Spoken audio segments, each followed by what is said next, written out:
তো এখন ওয়েদারটা খুবই সুন্দর আছে, প্রায় রোদ উঠছিল, এখন একটা হালকা হালকা মেঘ উঠছে আবার। তো ওয়েদারটা ভালো আছে। তো দেখতেই পাচ্ছেন এখানে আমাদের পায়রাগুলোকে কিছুটা ভাত খেতে দিয়েছি, আমি ভাত খাচ্ছিলাম তো কিছুটা খাইনি, ওদেরকে দিয়ে দিয়েছি, ঠিক আছে। তো বাড়ির ভেতর থেকে সবগুলো মুরগি সরি মুরগা ডাকাডাকি করছে। তো দেখতেই পাচ্ছেন এখানে খাওয়া দাওয়া করছে, ওরা খেতে দিয়ে দিয়েছি এখন। তো সবকটি পায়রা অ্যাডাল্ট হয়ে গেছে।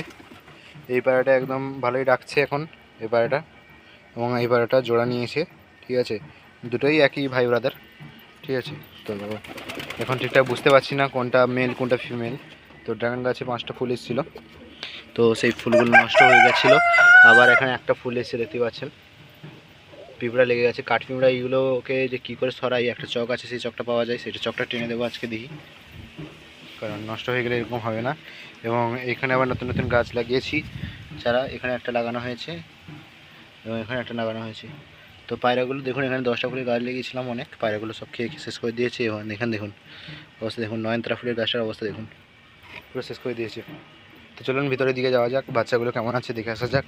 তো আমি তো দেখেছি সকালে, কিন্তু আপনাদের যে আপডেটটা দেওয়ার কথা আমার প্রতিদিন, তো সেটা আমি দিতে পারছি না, কারণ একটু ব্যস্ত থাকার কারণে। পড়াশোনা চলছে, এখন স্কুলটা চলছে, তাই জন্য এখন ঠিকঠাকভাবে দিতে পারছি না। তো তার জন্য সরি আমার অল সাবস্ক্রাইবের কাছে।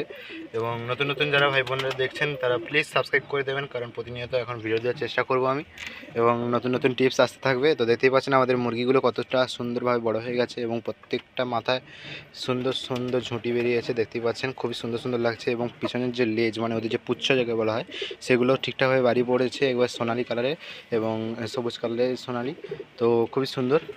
তো এখানে দেখতেই পাচ্ছেন আমাদের মাদি পায়রাটা, দেখতেই পাচ্ছেন খুবই সুন্দর, এ আবার ডিম পাড়বে কিছুদিন পর, এবং ওর বাচ্চা আছে ভেতরে, এই দেখুন অনেকটা সুন্দর হয়ে গেছে বাচ্চাটা, বড় হয়ে গেছে অনেকটা। তো দেখতেই পাচ্ছেন ঠকাচ্ছে ওকে, কারণ এখানে ডিম পাড়বে, ঠিক আছে, ডিম আসবে, আবার ডিম পাড়বে। এবং এখানে দেখুন ওর বাবা, মানে ওর জোরটা বসে আছে, মানে বাচ্চাটার বাবা এবং ওই মাদি পায়রাটার জোর, ঠিক আছে। এখানে দেখুন এই বাচ্চাটা বেরোয়, ঠিক আছে, উড়ে উড়ে এখন বাইরে বেরোয়, একে বাইরে বের করতে হবে। দেখুন কত সুন্দর একটা কালারের বাচ্চা, খুবই সুন্দর কালার উঠেছে, ঠিক আছে। এখন এটা যদি একটা মেল পায়রা হয়, খুবই সুন্দর একটা কাটিংয়ের পায়রা হবে, ঠিক আছে। তো আরেকটা বাচ্চা দেখি, আরেকটা বাচ্চা পুরো ব্ল্যাক হয়েছে। কিন্তু এইবারে পায়রাগুলোর একটা খাসিয়াত আছে, যে ওদের ঠোঁটগুলো পিঙ্ক কালারের হয়েছে। এরকম পিঙ্ক কালারের ঠোঁট, মানে পুরো পিঙ্ক কালারের ঠোঁট এরকম আগে ওঠেনি কোনো ছাউনিতে।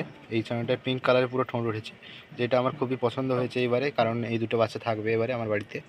এই দুটোকে সেল করা হবে না, এই দুটো পায়রা থাকবে, ঠিক আছে। এই ব্ল্যাকটা তো থাকবেই, মানে এটাকে রাখা হবে, এটা পুরো গ্যারেন্টি থাকবে, তো কোনো প্রবলেম নেই। এটাও থাকবে গ্যারেন্টি মনে হয়, কিন্তু হয়তো খরিদ্দার তেমন আসলে দিয়ে দেবো, কোনো ব্যাপার না। কিন্তু এটা থাকবে। এইরকম কালারের পায়রা আমার গিরিবাজ পায়রা নেই, এটা প্রথম উঠলো এরকম পুরো কালো কালারের। এবার কালার কি কাটে সেটা দেখতে হবে, যদি কালার অন্যরকম হয়ে যায় তখন আলাদা ব্যাপার। কিন্তু পিঙ্ক কালার ঠোঁটের এই দুটো আমি রাখবো ভাবছি, কারণ পিঙ্ক কালারের ঠোঁটের গিরিবাজ পায়রা আমার কাছে নেই, তাই জন্য।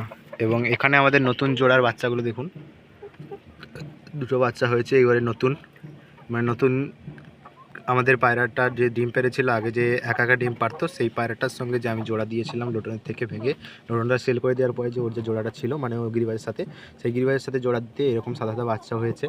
তো আগে আপডেট দিয়েছিলাম যে ডিম পেড়েছিল, তো তারপরে এখানে আপডেট দিচ্ছি, দুটো সাদা সাদা বাচ্চা, একই পুরো মেকআপের সাইজ, এবং দুটোর কালার সেম সেম উঠছে। কিন্তু এই পাশের এইটার একটু কালো কালো পালক হবে লেজের কাছে এবং একটু ডানার কাছে, ঠিক আছে, নয়তো ঠিক আছে। এবং এখানে দেখুন এই বাচ্চাটা খুবই সুন্দর, এবং এখানে দেখুন ডিম পাড়বে, ঠিক আছে, খুব শীঘ্রই ডিম আসবে, আজকের বা কালকে চলে আসবে, ঠিক আছে।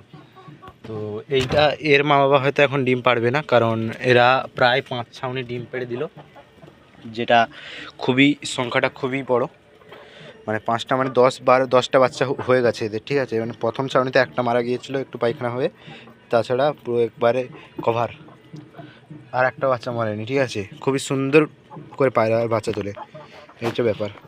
তো থাকুক এরা এখানে ভালোভাবে। তো এর একটু ডিমটা চেক করবো, পিছনে ডিম এসছে কিনা, যে আজকে ডিম পারবে নাকি এইটা একটু বোঝা যায়। তো চলুন একটু ডিমটা চেক করে নিই, তারপর কথা হচ্ছে।